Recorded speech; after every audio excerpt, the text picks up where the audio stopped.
10 peso commemorative coin na pwedeng bilhin sa halagang 300 hanggang 500 pesos mga ka-altcoin buyer. Kung meron ka mga gantong klaseng commemorative coin, unawain nyo pong maigi ang video. Ito pong hawak natin na isa sa 10 peso commemorative coin na ginawa ng ating Bangko Sentral bilang pag-alala sa ating mga bayaning Pilipino. Kung meron kang gantong mga klaseng commemorative coin, ang naghahanap po ako ng mga brilliant and circulated condition at bibiling ko nga po sa halagang 300 hanggang 500 pesos. Ngunit bago po kayo mag-send ng mga kung ano-anong barya, unawain nyo po maigi ang video kung ano po ang aking hinahanap ng mga commemorative coin na brilliant and circulated condition. Ito pong hawak ko na ito ay mga circulated coin na po ito. Ito po mga gantong klaseng barya na hawak ko ay hindi na po masyadong binibili.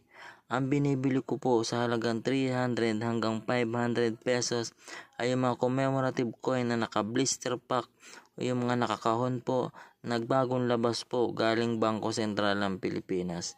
Yung po mga almost uncirculated condition, yung hindi pa po nagsisirculate. At yun po ay bibiling ko sa inyo sa halagang 300 hanggang 500 pesos. Basta po yan ay brilliant circulated condition ang bawat isa po mga ka-altcoin buyer.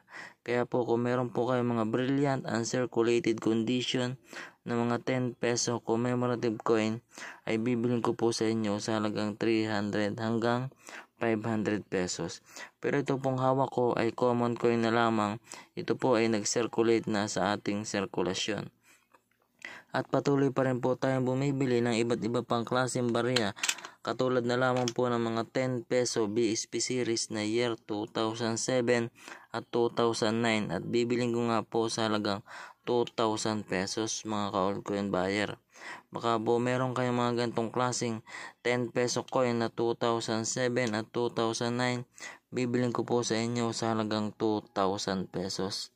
At sa mga 5 peso naman po ng mga BSP series year 2006 po ang binibili ko sa mga ganitong klaseng 5 peso coin. Baka po meron kayong mga nakatago na ganito, year 2006 po ang binibili ko sa ganitong taon. Unawain niyo pong maigi ang mga taon na aking hinahanap.